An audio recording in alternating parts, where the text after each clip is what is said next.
ashabi Rasulillah ajma'in wa usalli jami'al qulub wa sallim wa sallim wa syarika adina maghribi bariha wa bariha wa muzanila jamil masyayikh fi madlamitan lati nirbaki syarif akhi khazim baki rafi maki abdul hadi zaid wa muzanila ya ahmad bin zuki wa muzanila syaikhina wa rabbi rufina syaikhina abdullah fakir wa muzanila sadali muhtar wa muzanila wa muzanila mu'alif hadha min kitabih Abu Muhammad wa Abu Ahmad Abu Hamid Al-Ghazali wa Muzanina Hasan Matara Mutul wa Husayl Jami' Mudarris fi madrasatin Al-Falah bi Jeddah wa Furihim wa Nabla Bagasya bi rahmah maghfirah wa tabaina barakatihim wa asrarihim wa anwarihim wa akhlaqna bi akhlaqihim wa ahsana amalana bi barakatihim Fitarainil Fatihah A'udzu billahi minasyaitonir rajim Bismillahirrahmanirrahim Ar-Rahmanir-Rahim Maliki yaumiddin Al-Maghdubi 'alaihim waladdallin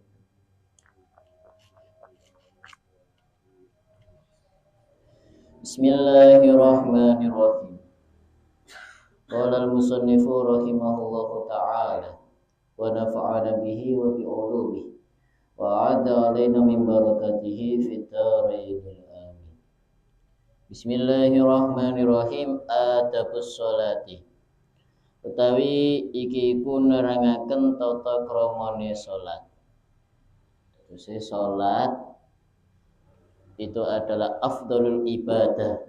Salat niku luwih utama-utamane ibadah.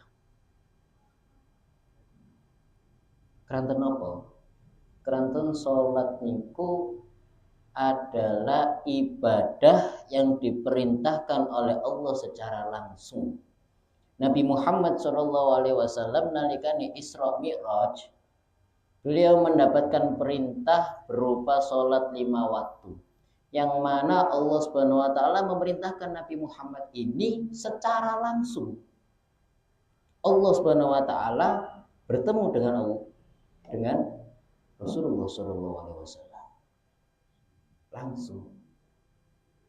Adapun ibadah yang lainnya, kados poso, zakat, haji, niku sedanten perintahnya saking Al-Qur'an.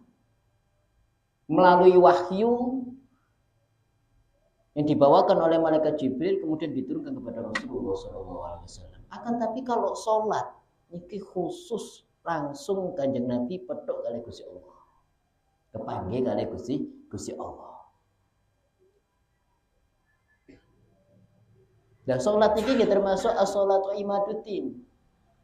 Sholat niku soko ya agamanya ngata soko. Soko niku tiang. Tiangnya agama niku sholat. Faman aqamaha faqad aqamaddin. Barang siapa yang mendirikan sholat ini rutin ya. Mboten bolong-bolong. Fakat aqamaddin. Monggo tiyang niki mau ngedekno agamane piyambak niki mau. Faman hadama faqad hadamaddin. Tapi sebaliknya kalau misalkan dia itu menghancurkan tiang ibadah rupane salat. Salat niki mau kok bolong-bolong. Nggih. Umumane waliyadu billah mboten nate salat. Kinyeng sewu faqad hadamat maka sama saja dia meruntuhkan agamanya sendiri. Sama saja meruntuhkan agamanya sendiri. Salat itu penentu orang ini itu amal ibadah yang lainnya diterima apa tidak. Karena pertama kali yang dihisab oleh Allah Subhanahu Wa Taala itu kok butuh barang dunia ini boten. Yang pertama adalah salatnya. Salat ini penting.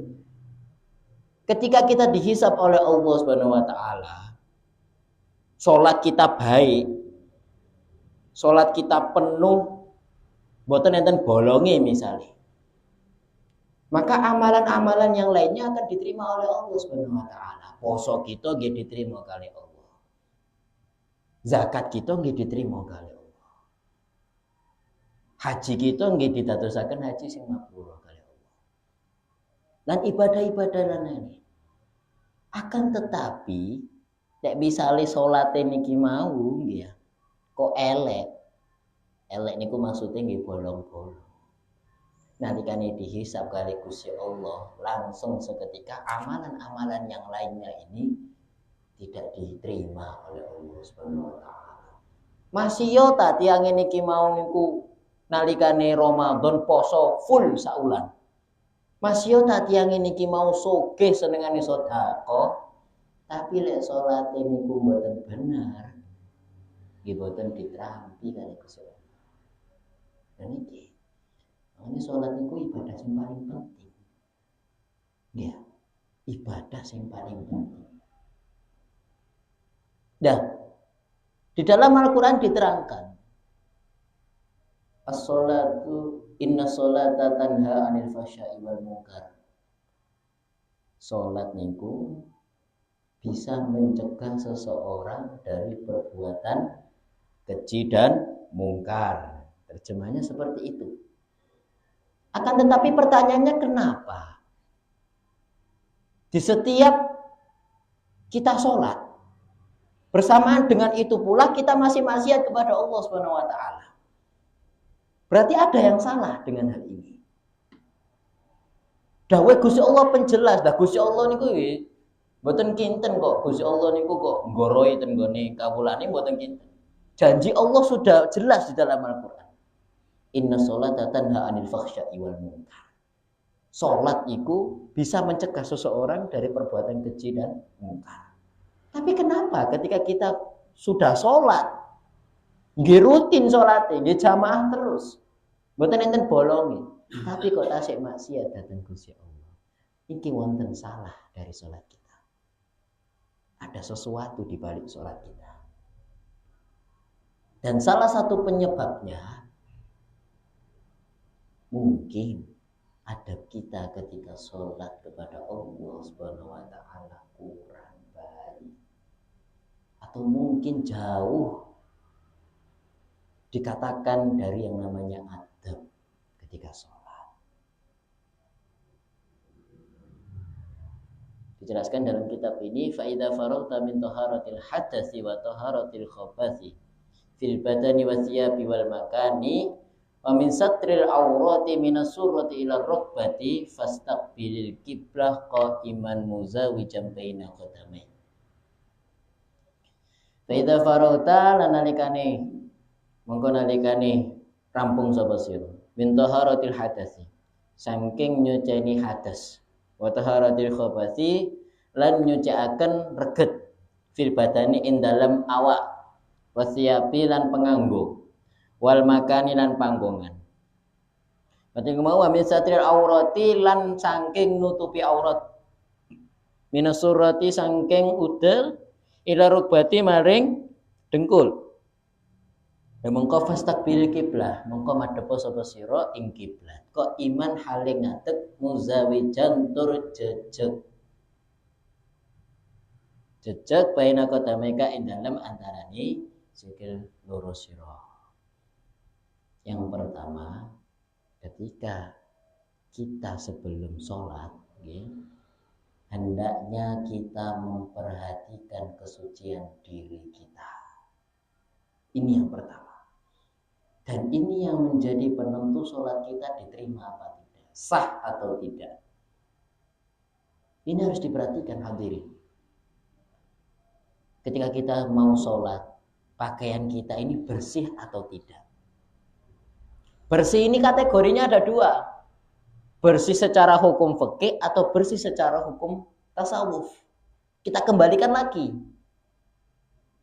Mungkin pakaian kita suci dari yang namanya hadas dalam hukum fikih.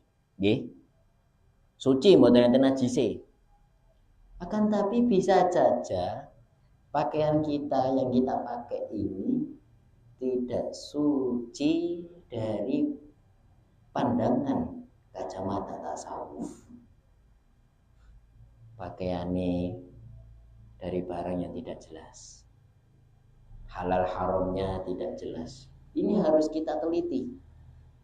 pakaian kita ini berasal dari rezeki yang halal atau tidak. Dan ini pengaruh soalnya hadirin. Apalagi kalau misalkan iki pakaian nyun sewu, pakaian nyolong, atau nyun sewu pakaian gosok, atau nyun sewu niki pakaian saking barang sing boten bener. Misalnya nyun sewu wonten tiyang bantu nombok nomor, tasih usum ten mriki.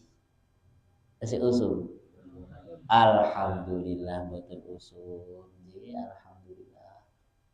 Sebab sebagian daerah tasih kathah nombok nomor. Nggih boten kok wong sing nakal-nakal kok sing kopiahan barang nggih kathah soalnya. Niki sing repot. Iki halal apa haram kok sing melok kopiahan kabeh. Nggih. Niku nombok nomor menang.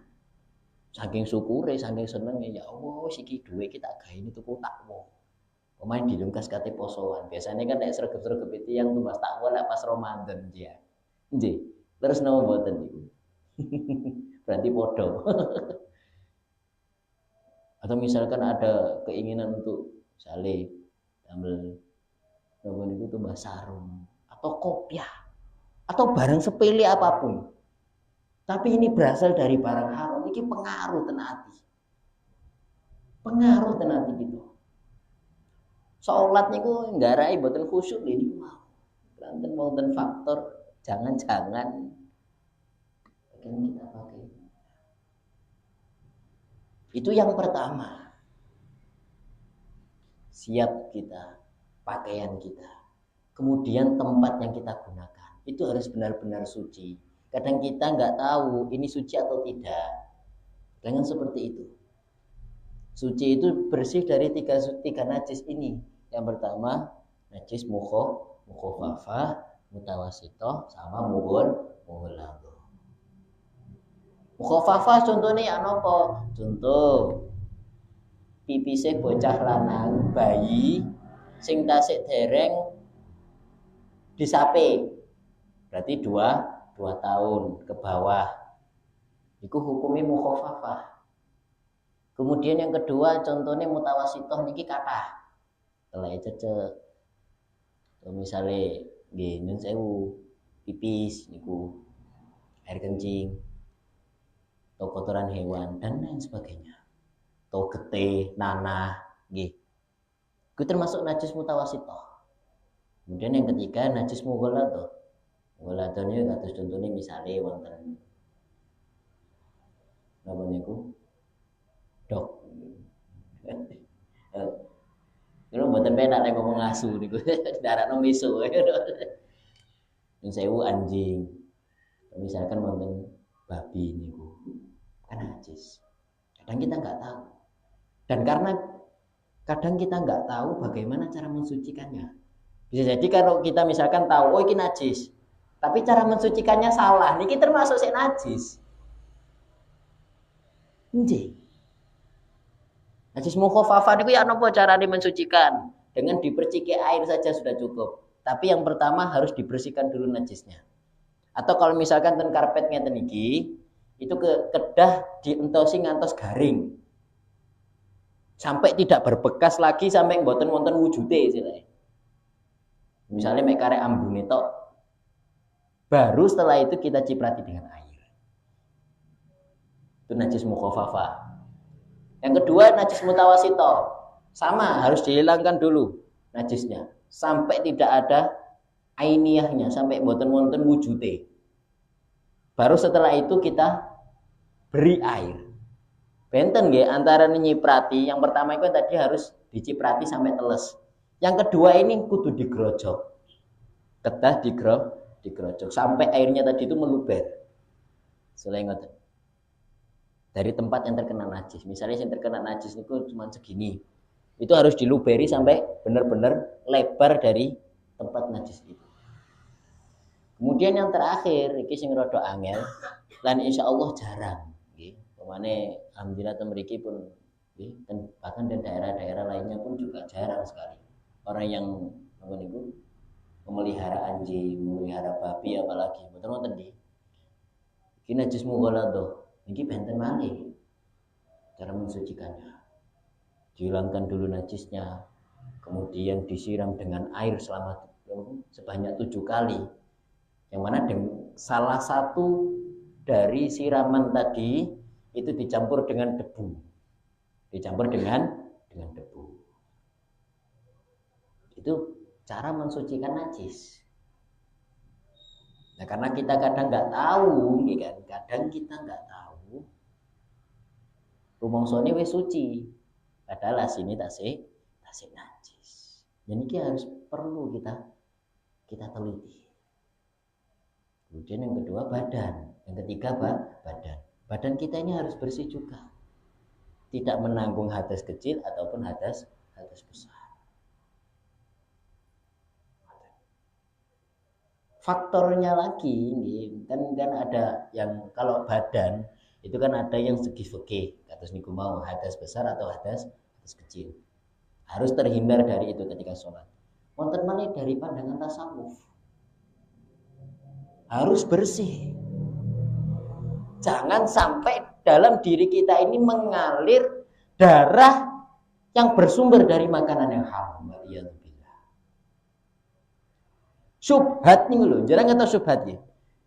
Syubhat niku perkara sing remang-remang, iki halal harame mboten jelas. Niku syubhat. Iku mboten angsal.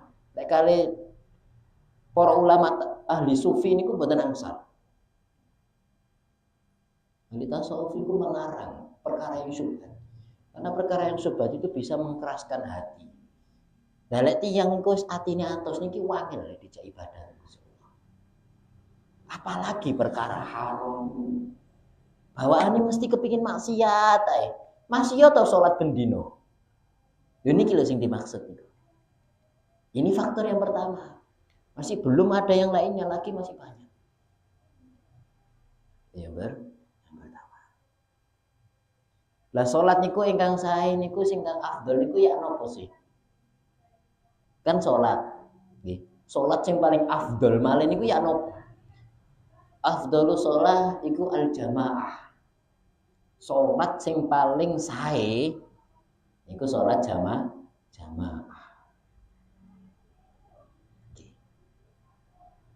Dan salat niku ngeten. Hadirin.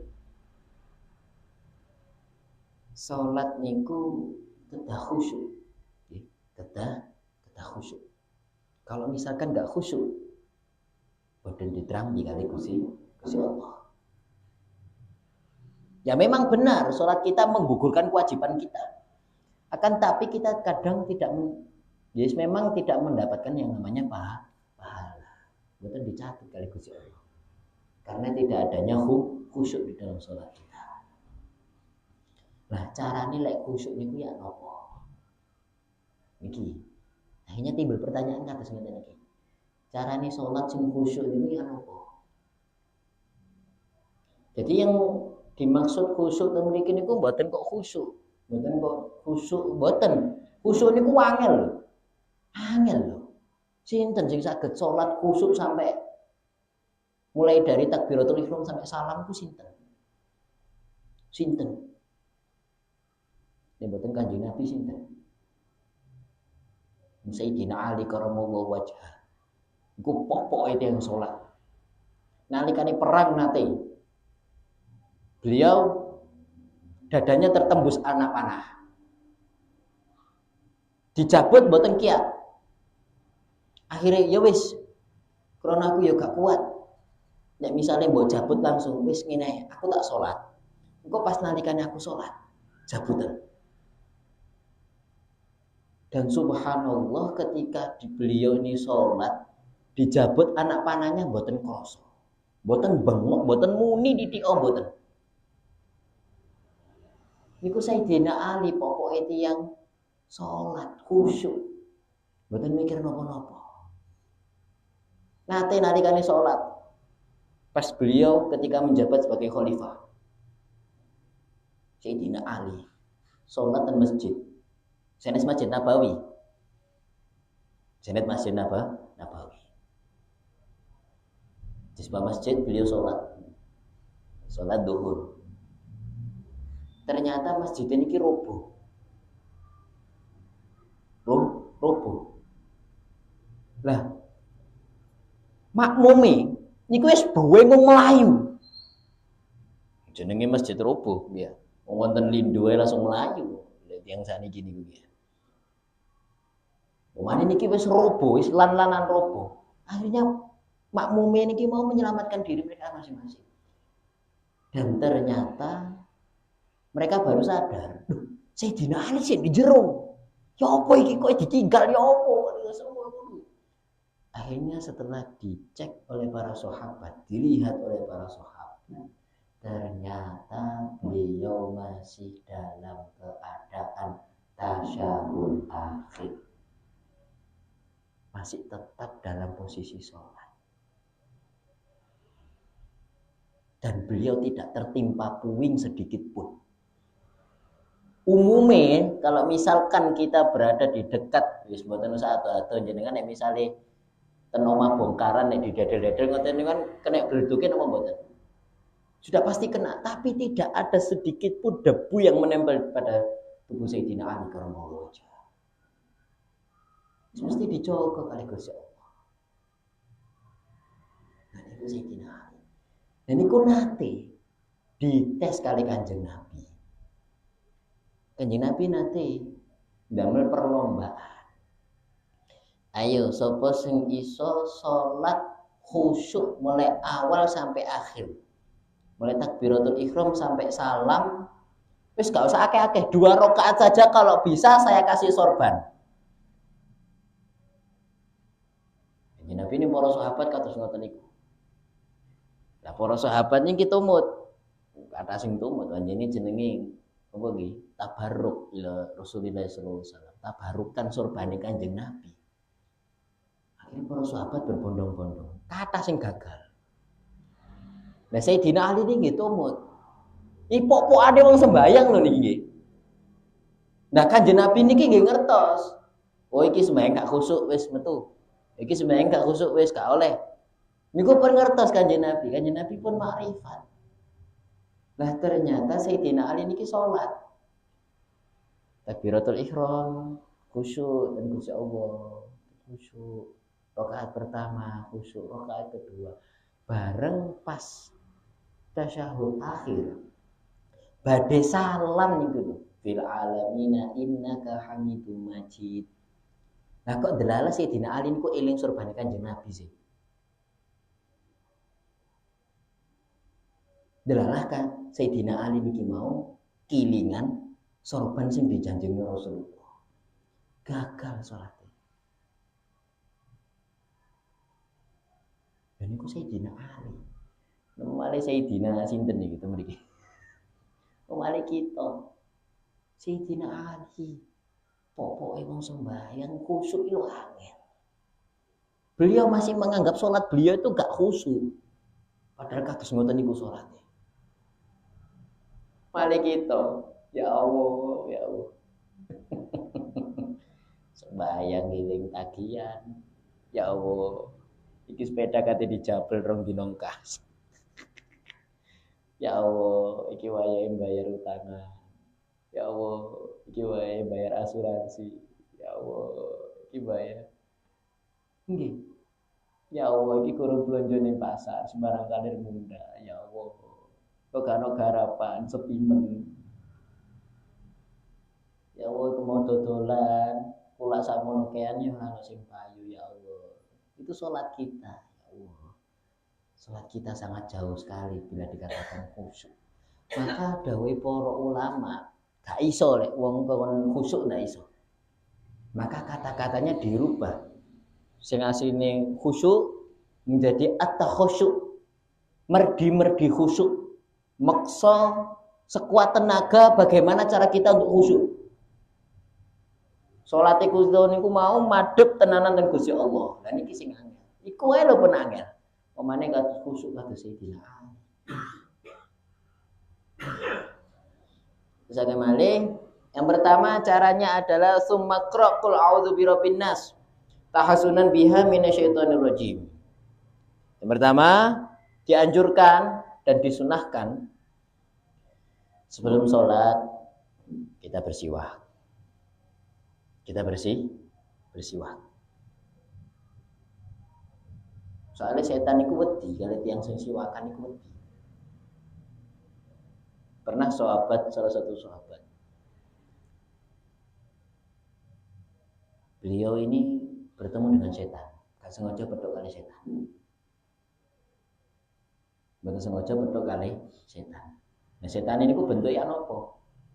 Gak sengaja setan iki mau ngembo dadi wong. Kemudian dibatek tangane ditakoki.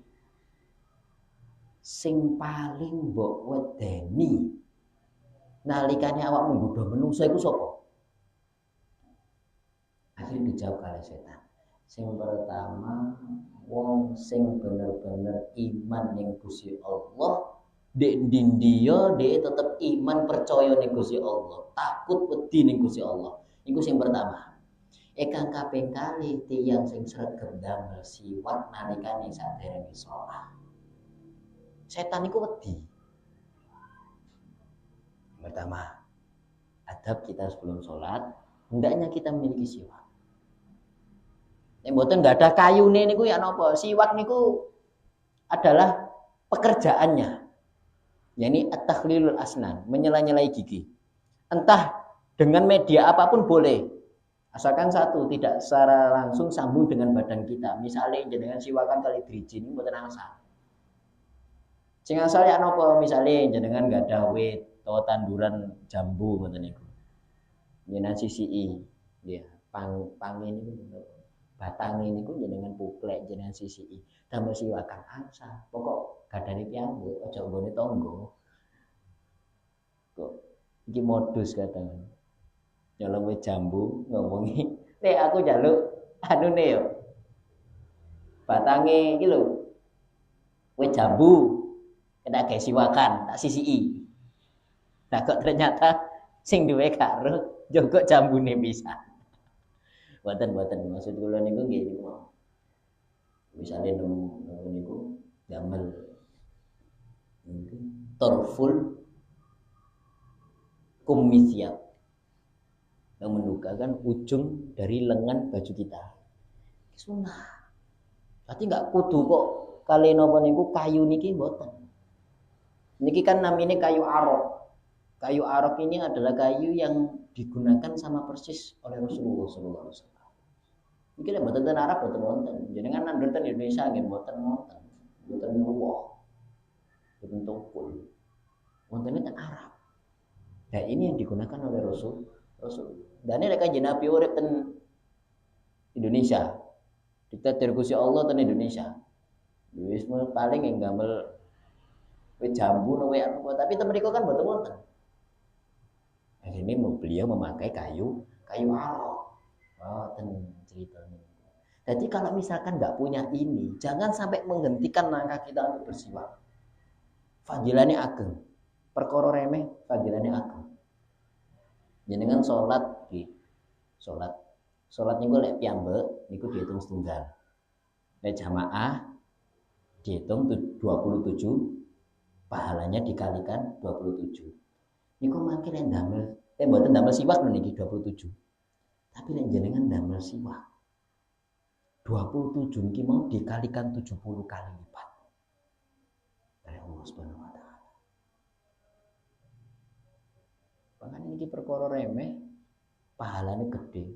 Makanya uli setan gudo menungso lewat siwak niki tenanan. Gak kepingin soalnya setan niku nggih umat Kanjeng Nabi niku enak. Karena esek 70 kali lipat salatnya digandakan oleh Allah.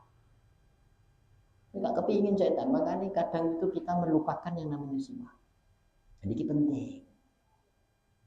Yang pertama. Yang kedua, ketika kita sholat disunahkan untuk membaca Qul a'udzu birabbin nas sampai selesai dari surat tersebut. Tujuannya untuk apa? Tahassunan biha minasyaitonir rajim. Untuk menjaga diri kita dari godaan setan. Ya setan iki lek nggodha menungso macam-macam. Sing nggodha kersane mboten eling ten Gusti Allah. Ben. Wonten malih dikudo. Tapi dengan cara was-was. Was-was niku nopo? Was-was niku kudo. Jadi setan niku mengendalikan hati orang ini, dan di dalam hatinya itu sampai muncul pemahaman iki sembayangku diterima tak gak karo Gusti Allah. Takbirku iki bener apa gak? Makanya jenengan kadang wonten nggih nyun sewu. Wonten tiyang niku salat takbir gak mari-mari. Oh, Allah. Oh, Allah. Diparingi maneh. Kadang imami pun rukuk niku sik Allahu Akbar. Itu karena was-was. Setan niku pinter lek godha menungso niku. Nek digodha lek menungso lek setan godha menungso niku nek godhoe saderenge salat, iso aja sembahyang, iku angel. Menungso wis mesti iso bantah, wis mesti salate. Tapi pintere setan nalikane salat iku sik digodha. Bahkan dengan pemikiran seperti itu. Wonten kathah wonten pondok nggih wonten ngoten niku. Oh. Fatihah nggih mboten mantun-mantun. Krana dhek niku ngrasa Fatihah iki diterima tak gak kali Gusti Allah. Lah niku hake Gusti Allah kok dipikir to. Nggih. Sing ganjar niku kan Gusti Allah. Yang memberi pahala ini Gusti Allah. Lah apa kok kita niki sebagai hambanya sing masine mek dikongkon sembayang maca Fatihah rukun-rukune tepak. Gak usah mikir ganjaran niku pikirane Gusti Allah. Ku sing berak memikirkan Gusti Allah. Sing berak ngurusi Gusti Allah. Lah apa kok kowe ngurus urusane Gusti Allah. Kan ngoten asine. Berarti wonten ten pondok niku wonten lare niku sing wudu sampai setengah jam niku wonten. Wonten baleni maneh. Wajah tok seprapat jam niku wonten. Ten pondok niku. Penyakit was. Jadi niku godhone setan. Agar apa? Agar orang ini sembayangnya mari gak aturan. Nalikane jamaah mari gak khusyuk. Keganggu. Iku pintere setan.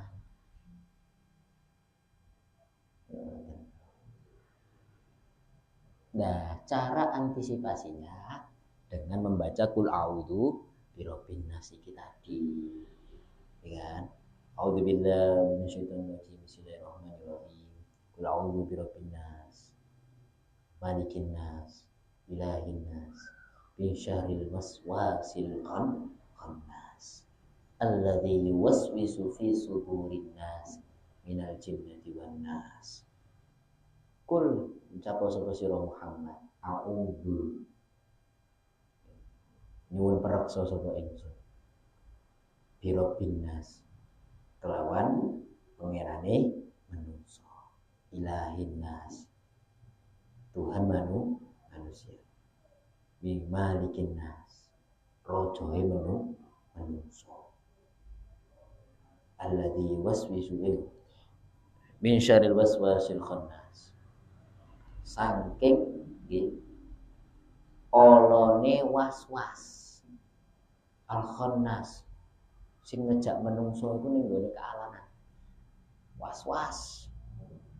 Nggih. Alladzi waswisu fi sudurin nas. Yang mana telah mewaswaskan hati seseorang. Minal jinnati wan nas, dari bangsa jin sing boten ketinggal utawa menungso. Menungso niku saged disebut sebagai setan. Jenengan misalnya pun badhe salat. Ya, delalah jenengan gak ada juragan, jenengan kerja ten tiyang.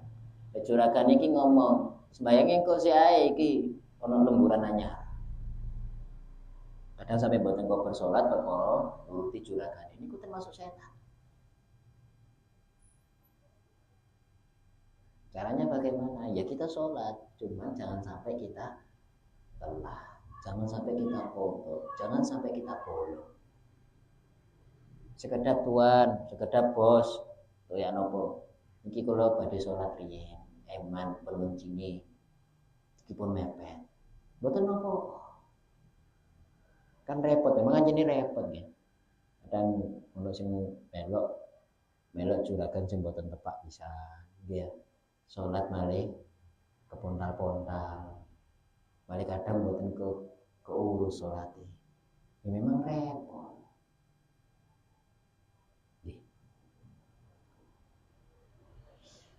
Wahdur qalbaka ma anta fihi wa farrighu minal waswasi. Wandur baina yaday man taqumu wa man tunaji wastahi antunajiya maulaka biqalbin ghafilin wa sadrin mahsunin. Hendaknya ketika kita sholat, kita menghadirkan hati kita. Maksudnya hadirkan hati kita itu bagaimana? Wa'lam anna Allah Ta'ala muttali'un ala sariratika wa nadhir ila qalbi. Gusti Allah iku pirsa. Gusti Allah itu melihat kita. Dan kita itu harus istihdharul qalbi, menghadirkan hati kita untuk apa nggih? Merasa Allah itu benar-benar ada di hadapan kita. Allah itu benar-benar melihat kita meskipun kita tidak bisa melihat Allah Subhanahu wa taala. Ka'annaka tarahu fa illam takun tarahu fa innahu yara. Seakan-akan kita melihat Allah. Niku lho Gusti Allah delok ya Allah, Gusti Allah niku ngawasi ya Allah. Nggih Gusti Allah jenengan niku ngawasi kula. Gusti Allah ku nyawang aku, Gusti Allah ku delok aku ya. Fa illam takun taro, masya to jenengan niku mboten saged ningali Gusti Allah. Fa innahu yaraka. Karena sesungguhnya Allah Subhanahu wa taala itu melihat kita. Bukan kok melihat gerakan kita saja. Bahkan apa yang termaktub di dalam hati kita Allah niku saged pirsa. Maka apakah pertanyaannya itu apakah kita tidak malu? Kita sholat jungkar-jungkir, rukune pun bener sedanten, tapi hati kita mboten sholat. Nggih, iki kados niku mau lho tengah jeng niku lho nggih. Kang kula beberkan niku mau. Atine mboten lillahi taala, mboten ten Gusti Allah. Niki angel lho hadirin hadirat. Angel sholat kados mboten kuat. Khusyuk niku angel. Fokus nih Gusti Allah ya, seakan-akan Gusti Allah itu belum. Seakan-akan kita bisa melihat Allah. Gusti Allah itu nyawa. Maka hati kita harus kita hadirkan kepada Allah. Gusti Allah, Gusti Allah, Gusti Allah. Nah, kalau diterapkan kepada diri kita, maka cara agar kita bisa khusyuk mulai awal sampai akhir itu dengan cara yang pertama, iki ulama dawuh yang pertama misalnya kepingin sholat yang khusyuk, pertama yang kita lakukan adalah mendirikan sunnah-sunnah yang ada dalam sholat. Yang terpenting jenengan siwakan niku mau, kemudian saderenge sholat to iki, kemudian jenengan maos kalau itu biro binas, kemudian takbiratul ihram, Allah niat sebelum takbiratul ihram melafadzkan niat usolli fardhul maghribi salasa rakaatin mustaqbilal qiblati adaan lillahi ta'ala Allah niate nalikane takbiratul ihram di dalam hati. Adapun ketika kita melafadzkan sebelum sholat niku hukumnya sunnah. Kemudian membaca surat, membaca doa iftitah. Kabira walhamdulillahi katsira wa subhanallahi bukratan wa asila wajjahtu wajhiya lilladzi fataras samawati wal ardh hanifan musliman wa ana minal musyrikin. Inna sholati wa nusuki wa mahyaya wa mamati lillahi rabbil alamin la syarika lahu wa bidzalika umirtu wa ana minal muslimin. Kadang kita mboten bayang syukur Fatihah cowopet udah mari nang wis kemarin iki usume bal-balan. Enteni posor bapak kedua coba cepatan sholat. wudu, nggih. Wudu. Pokok syukur teles. Syukur teles. Niku salat kita, niku ibadah kita ya diri. Ya Allah. Kadang sing asine kebelet boyo dicepopet. Diketeno cendang metu kabeh. Para salat, wudu. Wuduhe cepet-cepetan.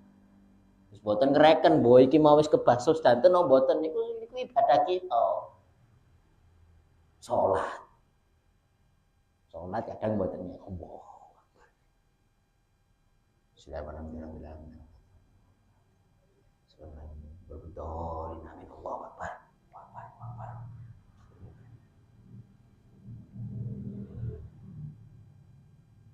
5 menit gak sampai.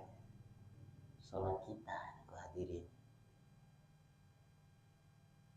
Maka yes, jangan ditanyakan lagi kenapa kok sholat kita itu gak bisa mencegah kita dari maksiat. Soalnya sholat kita kan semua minggu. Nah sholatnya gak khusyuk, sholatnya gak tumanina, sholatnya tidak seperti apa yang diajarkan oleh Rasulullah SAW.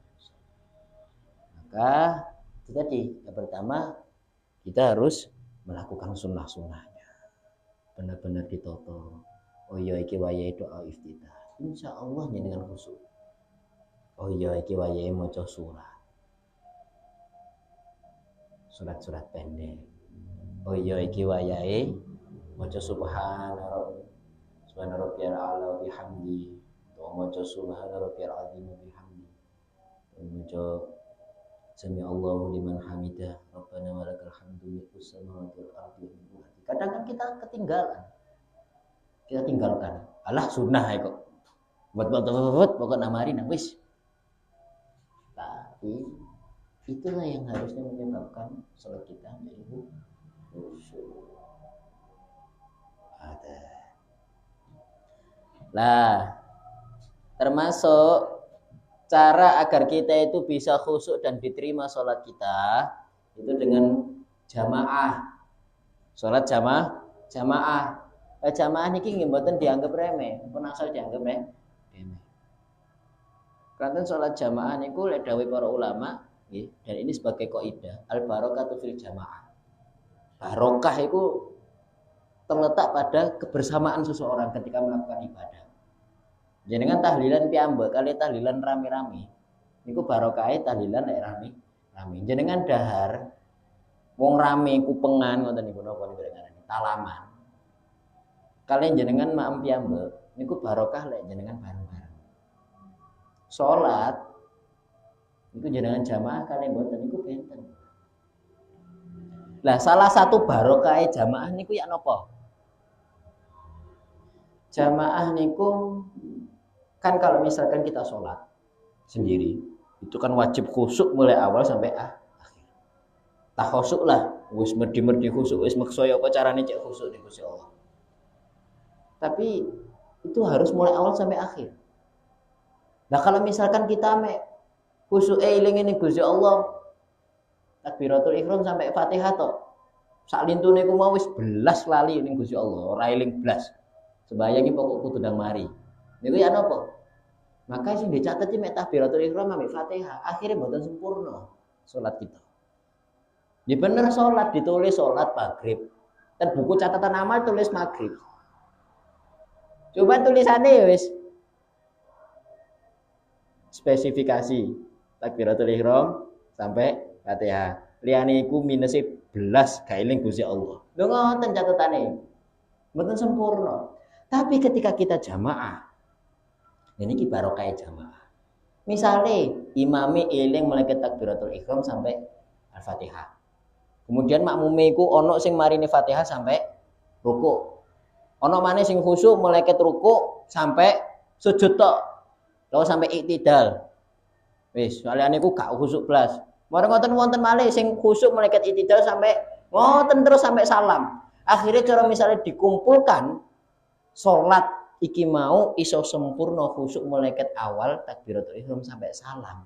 Niki sedanten diterima kali Gusti Allah. Mas yo tak wong iki mau mek misale khusyuke pas salam tok. Nah, salamnya nandano lek sembahyang niki kate mari ya. Mari kadang semangat. Assalamualaikum warahmatullahi. Assalamualaikum warahmatullahi. Dan dia ini keilingan Gusti Allah. Itu pun juga menjadi penyempurna sholat jamaah. Nah, sholat jamaah niku saya harap hadirin softnya yang rapat. Soft yang rapat itu bagaimana? Zamannya Kanjeng Nabi itu soft yang rapat dan lurus. Iku lek zamannya Kanjeng Nabi niku kados perang. Jadi wonten para sahabat niku sing ngeten iki kali pedang. Lek tungkae kemunduran mesti kena. Iku zaman sahabat. Seperti softnya barisan ketika berperang. Kemudian harus mepet pundak yang satu dengan yang lainnya. Kemudian tumit apa niki? Apa niki? Mata kaki itu harus menempel dengan mata kaki yang lainnya. Kadang kan boten. Benggang sak jengkal. Kadang ono sing damel soft dhewe. Niki dereng kebek damel soft yang mbak niki mboten angsal. Mboten angsal fadilah jamaah malah. Mboten angsal pahalahe. Sing bener niku rapet, lurus. Dan ketika ada yang bolong, jangan sampai kok monggo jenengan ingkang maju, tambah mundur. Jangan. Dawuh Kanjeng Nabi niku andaikan kok orang muslim itu diperlihatkan oleh Allah Subhanahu wa taala. Fadilai soft pertama. Lakot tatalu. Maka niscaya mereka akan berperang, rela berperang untuk berebutan soft pertama. Fadilai ageng. Aja sampai suruh-suruhan bener. Kalau bisa langsung mboten usah ngereken liyane. Oh, jenengan langsung mlebet. Jangan kan seperti itu. Ketika sholat pun, di tengah sholat pun kok ono kosong. Misalnya wonten sing batal kemudian ke belakang. Yang satu ini wajib maju. Dengan syarat jangan sampai melebihi 3 gerakan secara berurutan. Wajib maju. Karena saking pentingnya fadilah soft pertama. Itu salah satu trik. Kersane sholat kita niku khusyuk. Nek misale kok wangel wis jenengan tenanggar sholat jamaah. Insyaallah dados sholat ini. Mugi Allah Subhanahu wa taala selalu menanamkan rasa khusyuk di dalam diri kita untuk beribadah kepada Allah. Mugi kita sedanten diparingi ikhlas lillahi taala nalikane ibadah ten Gusti Allah. Dan mugi-mugi kita sedanten diparingi istiqomah ibadah dhateng Gusti Allah Subhanahu wa taala. Hadza minni dawajatu min khati'at awizallat fa'afu minkum. Wassalamu alaikum warahmatullahi taala wabarakatuh.